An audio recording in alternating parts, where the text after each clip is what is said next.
Hi and welcome back to the channel. In this video we are going to cover our chapter number 8 biology of class 9th. So your chapter is about 5 kingdom classification. The topics we are going to cover in this particular video is about species, categories higher than species, drawbacks to the old 2 kingdom classification, 5 kingdom classification, and the last topic will be all how to name an organism, that is naming an organism. So before proceeding to the technical term of the species, let's first understand that there are diversity in organism. So how from a single cell organism, a huge multicellular organism came out. So there are diversities in organism ranging from the unicellular organism to the multicellular organism. There are millions of different type of organisms which start from the single cell microorganisms like bacteria, which is also called bacilli, to large trees like mango tree or pineapple tree or pine tree, and huge animals like elephants and whales. So the range of sizes is not so surprising for us, but it is the complexity of the structures that is the most significant and the most interesting way that we have to learn. Now, for studying what is the diversity in the organism are grouped according to their increasing similarities, that how the organism they increased in their particularly similarities. Okay, so the organisms they are also arranged from less complex to the more complex type, as we can say from unicellular to the multicellular. So this is what your increasement in the complexity. Now, before we talk about the diversity in organism on a broad scale or in a very large scale, we must first understand that the category of diversity, that what are the category of diversity. So the category of diversity is mainly species, genus, family, order, class, phylum, and last is the kingdom. So this was all about the diversity of organism, that you can see mango tree, that is multicellular, rabbit, fern, amoeba, prawn, etc. So these are what? These are your increasing in complexity or in your complex types.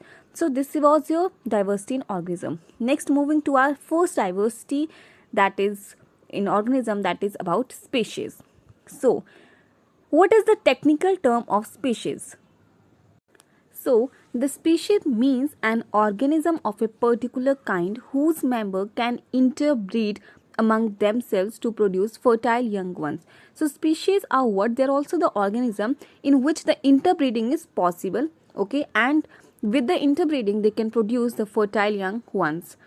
Now, all the individuals of a species can normally breed among themselves. If they have similar species, yes, they can breed and they can produce the young fertile one. Example, you can see all the house cats of the world, they belong only to one species. So this is what, that all the cats they can interbreed. So this is because they all come under one species. Now you also have you also have seen some differences among themselves, such as the size of the cat, color, height, length of their tail, and yet they can all interbreed. This is only because they come under one species. So this is only because of the similar species. Example also another is that is similarly all people tree and mango tree belong to the respective species. So this is also that in case of plants also similar way occurs. All mankind today they also belong to a single species, that is your Homo sapiens. You may know that Homo sapien is the species of human beings. So in this, under this particular species, all the human beings, including all their races, their sex, their caste, everything, they come under one species, so they can interbreed. So this is only possible because of a single species. But irrespective of the species, we have also seen some examples where the two different species are interbred. Okay, so the two different species are crossed with each other and they result to a new hybrid. Okay, they result to a new hybrid. So example here are mule, Yankee, Tigon, Deep, Pomato. So these are the various examples of crosses between the two different species. And always remember that whenever two different species they intimate, they lead to sterile offsprings. Okay, so moving with the mule, Mule is a cross hybrid between a male donkey and a female horse. These are the examples which are very important from examination view also. So you must learn that what are the interspecies or interspecific crosses from which a new hybrid comes out. So first is a mule, that is a cross between a male donkey and a female horse. And if the opposite occurs, that if a cross is done between a male horse or a female donkey, then what happens? A new hybrid is formed, and that is known as hinny, which is also incapable of breeding. So the mule is neither a horse nor a donkey. Now next, moving to a genki. Genki is also a hybrid. So it is a cross hybrid between a zebra and a donkey. Next is a tiger, which is a hybrid between a tiger and a female lion. Geep, a cross hybrid between goat and sheep. So the name also comes from the hybrid, that is their parents, that is goat and sheep, which lead to the formation of geep. Pomato. Pomato is seen in case of plants. It is a plant that produces what it produces: potato underground and tomato above the ground. So this is also a one plant which produces potato underground and the tomatoes above the ground. So in that case it is known as pomato. But though it is a hybrid, it cannot produce seed, okay, because of the cross between the two different species. So next important definition is that such crossing or interbreeding can occur only between two very closely related species and the offsprings are sterile. This is very clear that the offsprings produced from the two different species, they are always sterile, that is they cannot produce the young ones. So it will make you very clear that is a mule, which is a living organism but not a species, which is formed by the fusion of the male donkey and the female horse. So a hybrid is formed which is neither a horse nor a donkey, but it is an intermediate in between them. So it is a hybrid, and that case it is known as mule. And I told you earlier that if a cross is made between a male horse and a female donkey, then it produces hinny, which is also a hybrid. Next, moving to our next example, that is genki, okay, which we have studied. So you can see the picture. This is your tigon. This is your geep. You can see it's very clear that it's a hybrid, and it is it is the fusion between the goat and sheep. So this is what I was talking about pomato. You can see there are potatoes underground and tomatoes above the ground. So this is also a hybrid, but in this case seeds they are never produced. Now coming to our next topic, that is categories higher than species. So first category, that is higher than species, is called genus. So what is genus? Genus is something when similar species they combine, they produce a next higher category, that is called genus. So the definition is very clear, that is similar species constitute the next higher category, which is called genus. Example you can see, that is crow. There may be jungle crow or the hill crow, okay. So the jungle crow is also known as your hill crow, and the crow found on the plains is also known as your house crow. So you can see the difference between the two species. You can see the difference between the two crows, that is the jungle crow and the house crow. They may differ in their features, that is size, color, beak, etc. So the hill crow and the house crow, they are from two different species. They cannot interbreed, yet they are crows easily made out from other words, okay. But these two crows, they belong to the same genus, that is known as your corvus. So they both, the hill crow and the house crow, they belong to the same genus, that is known as your corvus. So they are of different species, they cannot breed, but yet they are crows. So they belong to the same species. So these are the two different species of crows that you can see, that is your house crow, which is in this way, and jungle crow, you can see this. So the two common and closely related species of the crows found in India. So they belong to the same genus, that is corvus. Next is your family. So what according to you is family? Family is a group of genera with some common characteristics, okay. So it is what that all the genus they combine which have a common characteristic and they form family. So let's take an example that is of lion and tiger. There are of two different species. So we all know that lion, that is Panthera leo, and tiger, that is Panthera tigris, they are of different species, but they belong to the same genus. Okay, so that is genus, that is Panthera. Because the genus in both the cases is similar, so they belong to a similar genus. This genus Panthera and another genus, that is Felis, which includes the domestic cats, they also share some common characteristics. In similarities, if we see, then they share some of the common characteristics. Therefore, what happens that there is a larger cat family which is also known as the Felidae. So Felidae is the largest cat family which includes the genus of the lion, the tiger, and the domestic cats. So this is your family, that is okay. So Felidae is a family which includes the genus of lion, tiger, and the genus of the domestic cats. If we move to our order, so order is a group of related families. So the families, they combine to form an order. Let's take an example of the cat family, that is Felidae, and the dog family, that is Canidae, which possesses some common features. Okay, both of them, they possesses common features, and so they make up an order, that is Carnivora.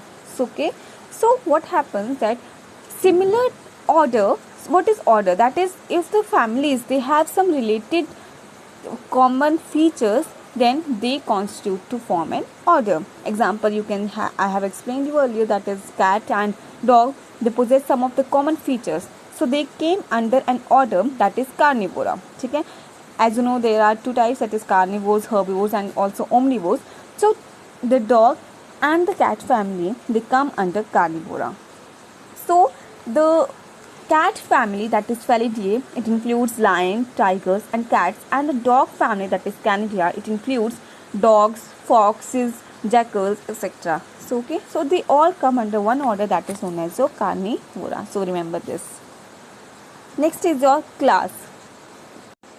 So the technical definition of class is that related orders, they form class. ठीक है, कि orders जो combine होंगे वो क्या बनाएंगे, class बनाएंगे. Example, the order of different animals like cats, bat, dog, monkey, human, they have some common features, that is hairy skin and milk glands. ठीक है, mammary glands or hairy skin, there is the common feature between the cat, bat, whale, humans, dogs, monkeys, and what happens, so they come under a common class which is known as your mammalia. So okay, so these all animals, they come under one order, one class, that is known as your mammalia, because they have milk glands, or we can say mammary glands. Next is your phylum. So what is phylum? So if we classify the plants and animals, then we can see that phylum is the largest division in the classification of plants and animals.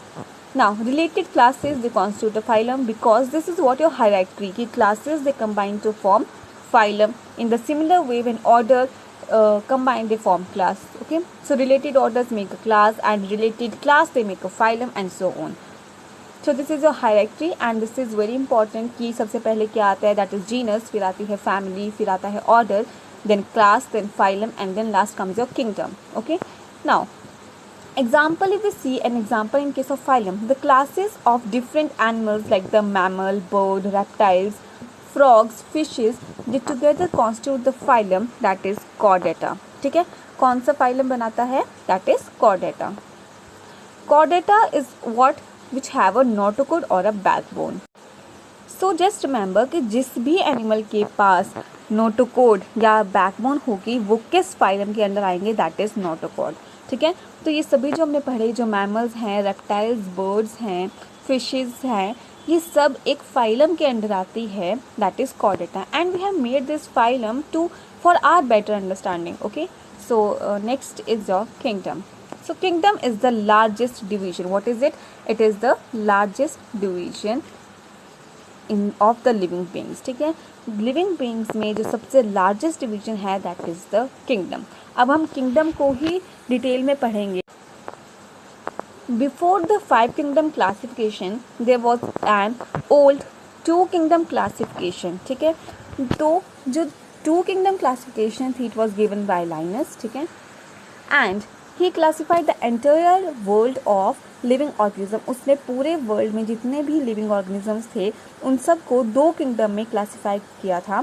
First is the kingdom Plantae, जिसमें plants आते थे, and next is the kingdom animalia, जिसमें सारे animals जो थे वो सब included थे। बट या दिस वॉज एप्लीकेबल, बट इसके कुछ ड्रॉबैक्स थे।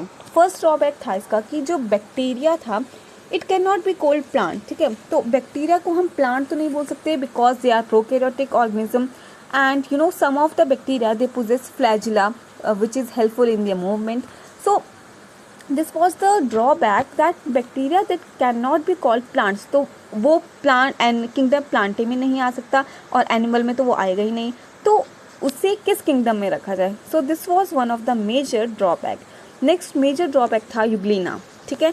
यूग्लिना या ऐसे और भी single celled organism that they can not be exclusively called plant और एनिमल, ठीक है। उन्हें हम ना प्लांट कह सकते थे ना हम उन्हें एनिमल कह सकते थे, because they have chloroplast like plants and cell mouth to feed like animals, क्योंकि उनमें दोनों करेक्टरिस्टिक्स थे, प्लांट के भी थी और एनिमल्स के भी थी। प्लांट जैसे प्लांट के करेक्टरिस्टिक्स से वो क्या सिमिलर थे, दैट इज़ क्लोरोप्लास्ट, ठीक है। प्लांट्स के केस में क्लोरोप्लास्ट प्रेजेंट होते हैं, तो यूग्लिना और ऐसे और भी सिंगल सेल्ड ऑर्गेनिज्म थे जिसमें क्लोरोप्लास्ट प्रेजेंट थे like plants and cell mouth to feed like animals. So these were not classified under a separate, so we cannot include in both of them like Plantae and Animalia. So this was also one of the drawback. Next is the fungi. Now fungi are also not plants as they neither have chlorophyll. ठीक है, ये भी plants नहीं थे क्योंकि इनके पास क्या थी, ना इनके पास क्लोरोफिल थी, nor roots nor stem nor leaves, ठीक है, ना इनके पास रूट स्टेम लीव्स कुछ भी नहीं थे और क्लोरोफिल भी नहीं थी, तो इनको हम प्लांट भी नहीं कह सकते थे. सो अब देखिए बैक्टीरिया, यूग्लिना, फंगाई, ये तीनों जो ग्रुप हैं ऑर्गेनिजम्स के, they are now recognized as monera, protista and fungi. ठीक है, तो हम इनको सेपरेट ग्रुप्स में पढ़ते हैं, that is the Monera, protista and fungi. And these together with 2 other kingdom that is Plantae and animalia. तो इन सबको मिला के एक 5 किंगडम क्लासिफिकेशन बना. ठीक है, अब देखिए उस 5 किंगडम क्लासिफिकेशन में क्या क्या आता है. जो 2 लाइनस ने दिए थे that is Plantae and animalia वो तो आएंगे, बट जो उसके ड्रॉबैक्स थे उन तीनों ड्रॉबैक्स में से उसने क्या किया, एक another group of organism create किया that is which is called Monera, protista and fungi. ठीक है, so this was the feature or this was the important factor which led to the 5 kingdom classification. So you can see 5 kingdom classification में क्या क्या आता है, Monera, protista, fungi, Plantae and animalia. So we'll study this in detail now. First coming to the kingdom monera. So ये monera जो kingdom है that basically belongs to bacteria. ठीक है, तो इसमें कैसे ऑर्गेनिजम्स होंगे, जो यूनिसेलुलर होंगे और जो प्रोकैरियोटिक होंगे. प्रोकैरियोटिक और यूकैरियोटिक पे I have made a specific video, I will share the link below, so you may read it out from there. Now देखिए मोनेरा में यूनिसेलुलर और प्रोकैरियोटिक जो ऑर्गेनिज्म हैं वो इस किंगडम में आएंगे. जो सिंगल सेल्ड ऑर्गेनिज्म हैं, ठीक है, जिनमें सिर्फ एक सेल प्रेजेंट है, वैसे ऑर्गेनिज्म इस किंगडम में आएंगे. और ऐसे किंगडम में भी आएंगे which have no organized nucleus. ठीक है, कि जिनके पास कोई ऑर्गेनाइज्ड न्यूक्लियस नहीं है वो भी इस किंगडम में आएंगे. अब क्योंकि उसके पास एक ऑर्गेनाइज्ड न्यूक्लियस नहीं था, तो जो उसका न्यूक्लियर मटेरियल डीएनए था, it is distributed in cell without being enclosed in the nuclear membrane. ठीक है, तो यही है that is the major definition of prokaryotic cell. ठीक है, कि जो प्रिमिटिव सेल था उसमें न्यूक्लियर मेम्ब्रेन नहीं होती थी जो डीएनए को क्या करके रखे, एनक्लोज करके रखे. तो इसीलिए वो क्या था, वो एज सच जो था वो सेल के अंदर पड़ा होता था. So this condition is what is called a prokaryotic. ठीक है, एंड सो क्योंकि ये सबसे पहले आया था तो इसमें जो मेम्ब्रेन बॉन्ड ऑर्गेनेल्स हैं लाइक माइटोकॉन्ड्रिया एंड क्लोरोप्लास्ट वो क्या होंगी, एब्सेंट होंगी. पता है क्योंकि सबसे पहले आया तो जो कॉम्प्लेक्सिटी है वो तो इंक्रीज होगी आगे जाके. तो सबसे पहले जो स्ट्रक्चर आएगा वो सबसे सिंपल आएगा, तो इसमें ऑब्वियसली कि जो मेम्ब्रेन बॉन्ड ऑर्गेनेल्स हैं वो एब्सेंट ही रहेंगी. ठीक है, अब you can see this is the bacteria which comes under the kingdom monera. ठीक है, जो बैक्टीरिया की शेप्स हैं they may vary from rods, spirals and spheres. ठीक है, वो ग्रुप्स में भी हो सकते हैं, सिंगली भी हो सकते हैं, you can see. ठीक है, so this was your example of kingdom monera. Next moving to our kingdom that is protista. ठीक है, तो किंगडम प्रोटिस्टा के बारे में अब हम स्टडी करते हैं। सो द किंगडम जो प्रोटिस्टा है उसमें मेजर जो यूकैरियोटिक और जो मोस्टली यूनिसेलुलर ऑर्गेनिजम्स हैं वो इसके अंडर आते हैं। ठीक है, तो प्रोटिस्टा में कैसे ऑर्गेनिजम्स आ गए जो कि यूकैरियोटिक हैं। ठीक है, अब यूनिसेलुलर है तो ऑब्वियसली उसमें क्या होगा, सिंगल सेल्ड ऑर्गेनिज्म होंगे जिनके पास एक वेल डिफाइंड न्यूक्लियस प्रेजेंट होगा विद द न्यूक्लियर मेम्ब्रेन। तो this is the definition of eukaryotic, क्योंकि अगर यूकैरियोटिक हैं तो उसमें एक वेल डिफाइंड न्यूक्लियस भी होगा और उसके बाहर एक न्यूक्लियर मेम्ब्रेन भी होगी जिसको सेपरेट आउट करेगी with the rest of the cytoplasm. Now these include both the unicellular and the green autotrophic organism like Chlamydomonas। ठीक है, जो क्लेमाइडोमोनास है वो भी किंगडम प्रोटिस्टा के अंदर आता है क्योंकि ये क्या है, यूनिसेलुलर भी है, ऑटोट्रॉपिक भी है। ठीक है, as well as it also includes some unicellular and non-green heterotrophic organism। ये ऑटोट्रॉप को भी इंक्लूड करता है, हेटरोट्रॉप को भी इंक्लूड करता है, चाहे वो ग्रीन है चाहे वो नॉन ग्रीन है, लाइक यूग्लिना, अमीबा, पैरामीशियम। तो अगर हम हेटरोट्रॉप की बात करें तो यूग्लिना, अमीबा, पैरामीशियम भी इसी के अंडर आते हैं, that is kingdom Protista. Now next feature of this kingdom is that it also include multi cellular photosynthetic plant like organism like Pandorina. ठीक है, तो जो पैंडोरिना है वो एक मल्टी सेलुलर और फोटोसिंथेटिक प्लांट है। ठीक है, प्लांट लाइक ऑर्गेनिज्म है, तो वो भी किस किंगडम में आता है, किंगडम प्रोटिस्टा के अंदर आता है।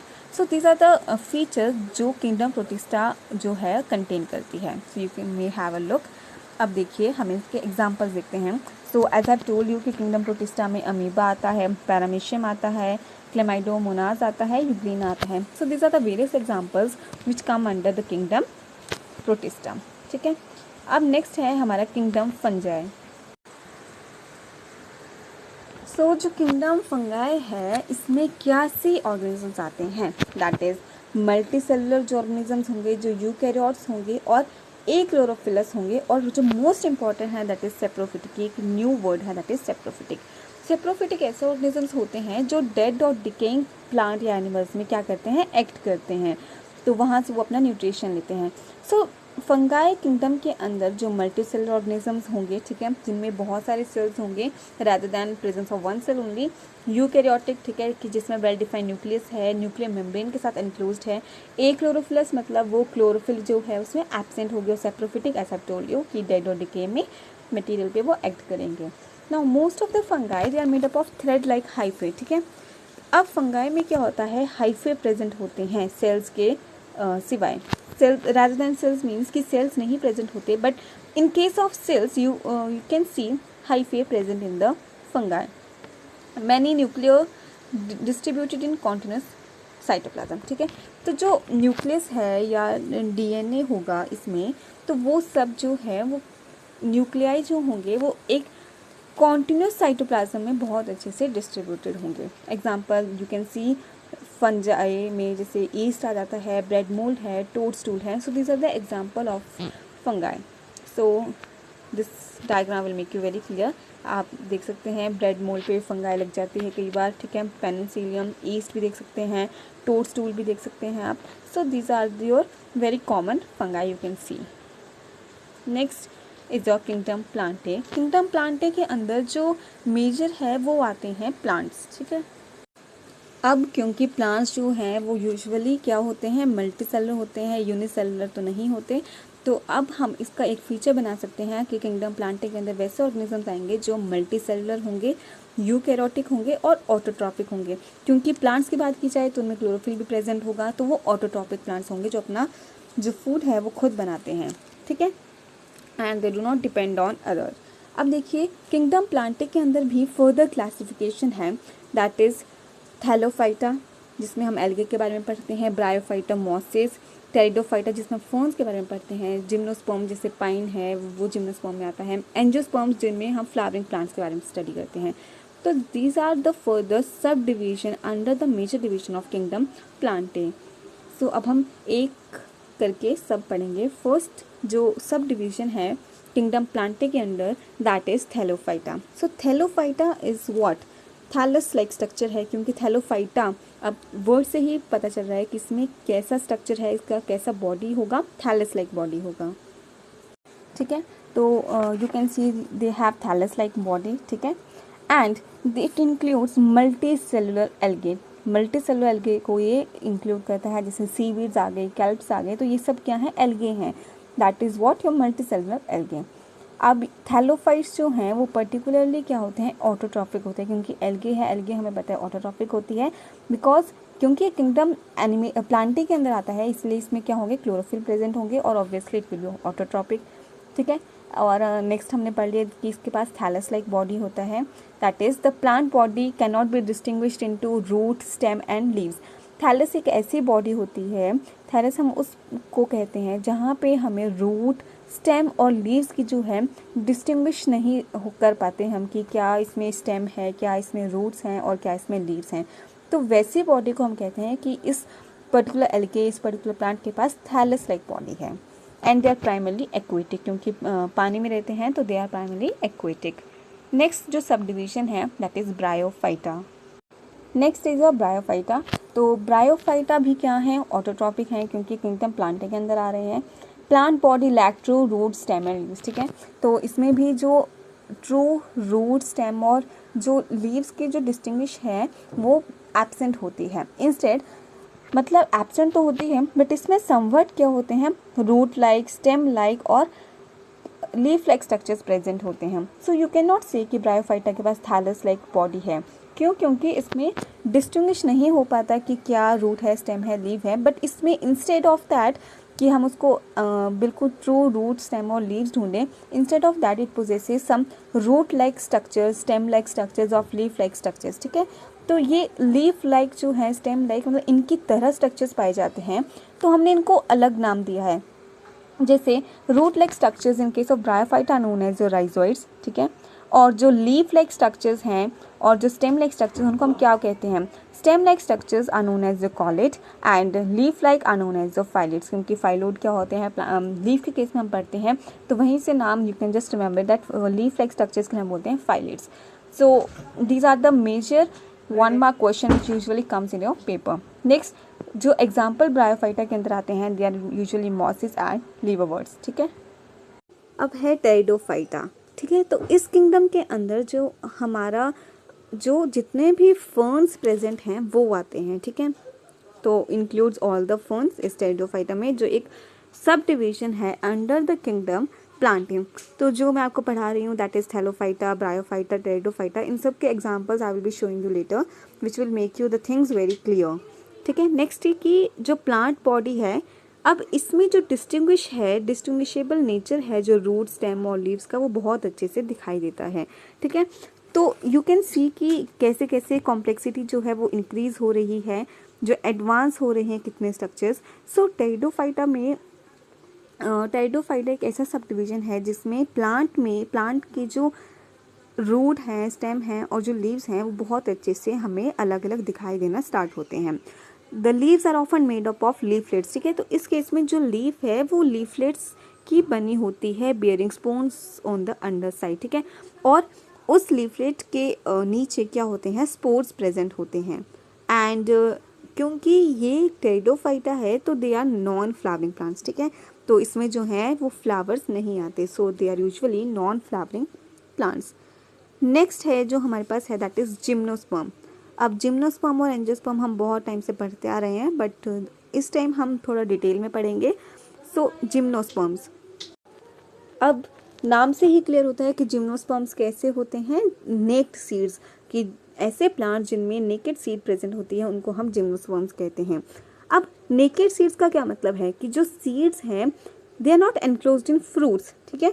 वो फ्रूट्स के एनक्लोजर में नहीं होती, as these are non flowering plants, क्योंकि जिम्नोस्पर्म्स जो होते हैं नॉन फ्लावरिंग प्लांट्स होते हैं, तो इसमें फ्रूट्स नहीं लगते, तो इसलिए जो सीड्स हैं वो नेकेड होती हैं, दैट इज कि जो सीड्स हैं they are not enclosed in fruits. अब gymnosperm they bear seeds in structure called cones. अब इस केस में हम क्या कहते हैं, क्योंकि फ्रूट नहीं होता, नॉन फ्लावरिंग होते हैं, तो इसलिए इसमें ऐसे स्ट्रक्चर्स होते हैं जिन्हें हम कोन्स कहते हैं, जिसके अंदर जो है वो सीड्स लगती हैं, ठीक है। So gymnosperm they bear seeds in structures called cones, so this is very important. Now they may be either trees और shrubs। अब जिम्नोस्पर्म्स जो हैं वो नॉन फ्लावरिंग तो ज़रूर हैं, अब उसमें कोन्स भी प्रेजेंट होती है हमने पढ़ा, but they may be a both male and female. अब इसमें जो मेल और जो फीमेल कोन्स हैं वो दोनों क्या होती हैं, अलग अलग प्रेजेंट होती हैं, ठीक है, containing pollen and ovules respectively, but they may be either trees और शर्ब्स, ठीक है, कि वो ट्रीज भी हो सकते हैं, शर्ब्स भी हो सकती हैं, and they are always of two types gymnosperm, that is conifers and cycads, ठीक है। कॉनिफर्स और साइकेड्स में ये दो इसके अलग से और डिवीजन आ जाते हैं कि जो जिम्नोस्पर्म्स हैं उसमें हम कॉनिफर्स भी पढ़ते हैं, साइकेड्स भी पढ़ते हैं। सो साइकेड्स के अंदर हम साइकस भी पढ़ते हैं, कॉनिफर्स के अंदर हम पाइन्स पढ़ते हैं। सो कॉन जैसे पाइन का ट्री होता है कि कॉनिफर्स होते हैं, ठीक है। तो साइकस और pine they are the example of gymnosperm. So this is what I was talking. Now here you can see the various subdivision under the kingdom Plantae very clearly. That is Thallophyta भी आप देख सकते हैं, ठीक है। Bryophyta जिसमें हम mosses पढ़ा, लिवर्स पढ़ा, वो आप बहुत क्लियरली दिख सकते हैं। एंड जिम्नोस्पर्म्स देखिए, ये जो है दिस इज व्हाट योर कोन, ठीक है, तो इसको हम क्या कहते हैं, कोन कहते हैं। टाइडोफाइट में फर्न्स आते हैं, आप देख सकते हैं, ये क्या है, फर्न्स हैं। अब नेक्स्ट जो एंजियोस्पर्म्स हैं, इसमें क्या है, फ्रूट बियरिंग प्लांट्स होते हैं, ठीक है। तो ये फ्लावरिंग प्लांट्स भी होते हैं और इसमें फ्रूट्स लगते हैं। जो अभी हम just now we are going to study about angiosperms. So हमने थैलोफाइटा पढ़ा, bryophyta, pteridophyta and gymnosperms. So have a look once again.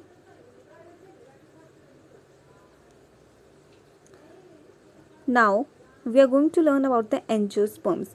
अब एंजियोस्पर्म्स के नाम से ही हमें पता चलता है कि इसमें क्या है, they are the flowering plants. इसमें फ्लावर्स आएंगे, फ्रूट्स आएंगे, ठीक है। तो इसमें क्या होगी, नेकेड सीड भी नहीं होगी, the seed will be enclosed with in the fruit. So the first point is like includes all the flowering plants, ठीक है। And plants have well developed plant body which can be differentiated into root, stem, leaf, flower and fruit, ठीक है।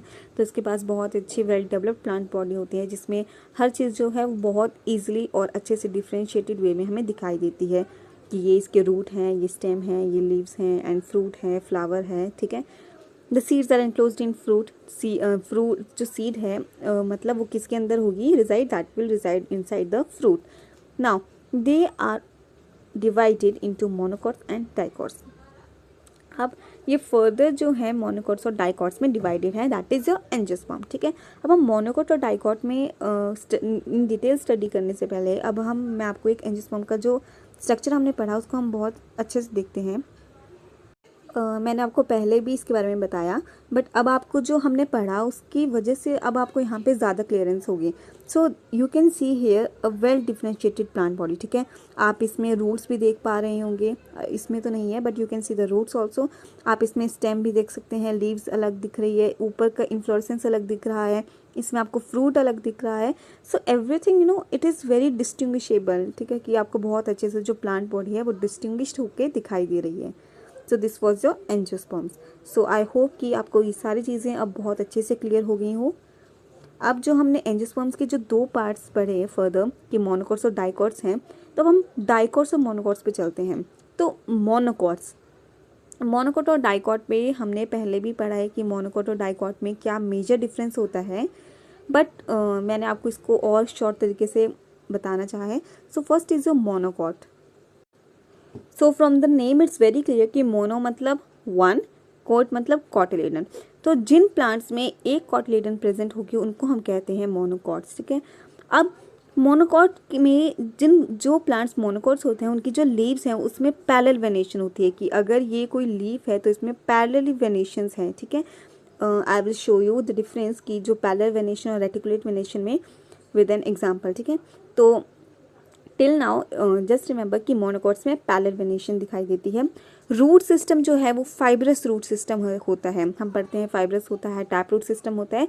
So in case of monocots fibrous root system होता है, ठीक है, कि वो फाइबर ऐसे there is not a single main branch नहीं होती, instead there are very adventitious और fibrous root system is present in case of monocots. Example आप मेज देख सकते हैं, राइस, ग्रास, ये सब क्या है, इट कम्स अंडर मोनोकॉट्स क्योंकि इसमें एक कॉटिलेडन होती है। अगर आप इनकी लीव्स को बहुत अच्छे से एग्जामिन करें तो इनमें पैरेलल वेनेशन आपको दिखाई देंगी और जिसका रूट सिस्टम होगा, you just plug the grass और द मेज और राइस का जो प्लांट है उसको अगर आप प्लग कीजिए और इसके नीचे जो रूट सिस्टम है, if you observe that you will see कि जो उसमें रूट हैं वो फाइब्रस हैं, ठीक है।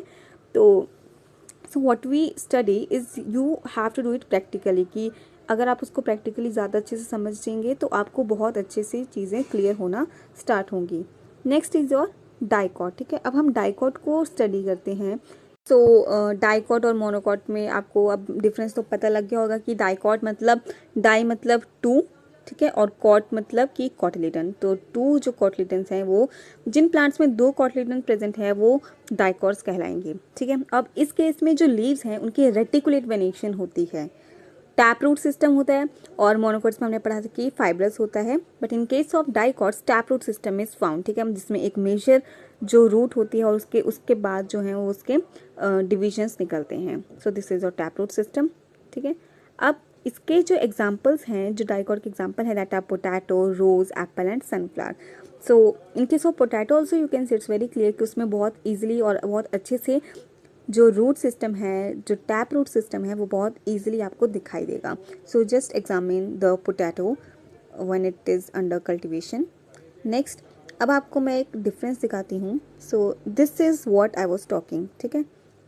देखिए आप इसमें बहुत क्लियरली जो रेटिकुलेट और जो पैरेलल वेनेशन है वो बहुत ईजिली देख पा रहे होंगे। If it's not clear here also I can show you an another slide. अब देखिए, ये देखिए, दिस इज़ वेरी क्लियर। सो आपको बहुत इजीली डिफरेंस समझ आ जाएगा रेटिकुलेट और पैरेलल वेनेशन में। तो आप देख सकते हैं कि इसमें क्या है, पैरेलली अरेंज्ड है तो ये पैरेलल वेनेशन आ गया। अब इसमें रेटिकुलेट अरेंज्ड हैं तो इसमें ये क्या आ गया, रेटिकुलेट वेनेशन आ गया। सो हमने यही पढ़ा था कि जो मोनोकॉट्स हैं उसमें पैरेलल वेनेशन है, ठीक है, और जो डाइकॉट्स हैं उसमें क्या है, रेटिकुलेट वेनेशन है। सो you can see, you can have a very interesting look in this particular slide, that is reticulate or parallel venation, ठीक है। So this will make you very clear. I hope it's clear now कि reticulate और parallel venation में क्या difference है। Next जो है that is kingdom Animalia। अब ये last kingdom है under 5 kingdom classification, that is kingdom Animalia, ठीक है। अब kingdom Animalia में क्या है, एनिमल्स आते हैं, it includes all the animals, क्योंकि जो एनिमल्स हैं दे आर मल्टी सेलुलर। तो it is one of the feature कि किंगडम एनिमलिया में मल्टी सेलुलर ऑर्गेनिजम्स होंगे, यूकैरियोट्स होंगे और हेटरोट्रॉपिक होंगे, क्योंकि इनमें जो है वो क्लोरोफिल एब्सेंट होता है। So they are usually heterotrophic. अब second point is these are multi cellular organism. ये क्या है, मल्टी सेलुलर ऑर्गेनिज्म है without cell wall. Cell wall किस केस में प्रेजेंट होती है, they are only present in case of plants. अगर हम प्लांट्स की स्टडी करें तो प्लांट्स के केस में क्या होता है, सेल वॉल भी प्रेजेंट होती है एंड सेल मेम्ब्रेन भी प्रेजेंट होती है। But if we study animals, अगर हम एनिमल स्टडी करें तो उसमें जो सेल वॉल है वो एब्सेंट होती है, ठीक है। So they are also without chlorophyll and they obtain food by eating और सकिंग, ठीक है, क्योंकि they are dependent on plants, तो they are usually heterotrophic. So next point is organisms are usually motile होते हैं and some like sponges and corals are non motile, ठीक है। तो here is a printing mistake, इसमें non है, so here will be non motile, NON, ठीक है। तो ऑर्गेनिज्म जो एनिमल्स होते हैं दे यूजुअली मोटाइल, ठीक है। हम देखते हैं कि वो चल फिर सकते हैं, they can travel from one place to another, so वो क्या होते हैं, मोटाइल होते हैं। बट अगर हम जैसे स्पॉन्जेस और कोरल्स की बात करें तो वो क्या होते हैं, नॉन मोटाइल होते हैं, ठीक है। सो these were the features under the kingdom Animalia. अब देखिए, we are also familiar with plants, ठीक है, जो प्लांट है और एनिमेलिया है। अब आपको जो फ्लो चार्ट है वो बहुत ईजिली समझ आएगा, that is the general scheme of 5 kingdom classification. So we all know that organisms they are divided into 2 types, that is prokaryotic and eukaryotic. तो प्रोकैरियोटिक जो होते हैं वो प्रिमिटिव सेल्स होते हैं और यूकैरियोट्स जो बाद में आए होते हैं। तो प्रोकैरियोट्स में क्या होता है, यूनिसेलुलर होता है और अनऑर्गेनाइज्ड न्यूक्लियस होता है। हमने पहले भी इसके कैरेक्टरिस्टिक्स पढ़े हैं। तो अनऑर्गेनाइज्ड न्यूक्लियस मतलब इसमें न्यूक्लियर मेम्ब्रेन एब्सेंट होती है और जो न्यूक्लियस है वो एज सच साइटोप्लाज्म में पड़ा होता है। यूकैरियोट्स में जो न्यूक्लियस है उसके पास न्यूक्लियर मेम्ब्रेन भी होती है और वो न्यूक्लियस जो है वो न्यूक्लियर मेम्ब्रेन के अंदर इनक्लोज्ड है, तो that is called your organised nucleus. अब किंगडम जो मोनेरा है that we have studied under prokaryotes, ठीक है। अब यूकैरियोट्स में पढ़ें तो यूकैरियोट्स में हमने पढ़ा कि बहुत सारे जो सब डिवीजन थे तो बहुत यूकैरियोटिक्स थे, ठीक है। तो यूकैरियोट्स में हम फर्दर डिवाइड करते हैं यूनिसेलुलर एंड मल्टी सेलुलर। तो यूनिसेलुलर में हमने किंगडम प्रोटिस्टा पढ़ा। मल्टी सेलुलर में भी हमने दो डिवीजन किए कि एक के पास जिसके पास सेल वॉल है और दूसरी जिसके पास सेल वॉल नहीं है। तो जिसके पास सेल वॉल है उसको भी हमने दो तरह डिवाइड किया, that is which do not perform photosynthesis and which perform photosynthesis. ठीक है, तो जो किंगडम फंगाई है उस केस में फोटोसिंथेसिस नहीं होती, बट जो सेल वॉल है वो प्रेजेंट होता है। And kingdom Plantae it performs photosynthesis. अब जो विदाउट सेल वॉल है that is obviously that is the kingdom animalia. So I hope कि जो 5 किंगडम क्लासिफिकेशन है वो आपको बहुत इजीली और अच्छे से समझ आया होगा। सो आप देख सकते हैं होमो, जिसमें आपको ह्यूमंस का एग्जांपल दिया, होमो सेपियंस। ठीक है, होमो सेपियंस में जो एच है वो होमो जो है दैट इज जीनस। अब ये जो सारा के फर्स्ट लिखे हैं जैसे पायरस है, म्यूका है, ठीक है, फैलिस है, ये सब क्या है, जीनस है और इनका हमेशा जो कैपिटल लेटर से स्टार्ट हो रहे हैं, यू कैन सी। ठीक है, और जो उसका सेकेंड वर्ड है दैट इज सेपियंस है या कैरोटा है, कैटस है, ठीक है, ये सब क्या है, दीज आर स्पीशीज और they usually start with your small letter. ठीक है, तो आप देख सकते हैं सेपियन का स्मॉल है, होमो का एच कैपिटल है और दोनों के बीच में क्या है, स्पेस ज़रूर है।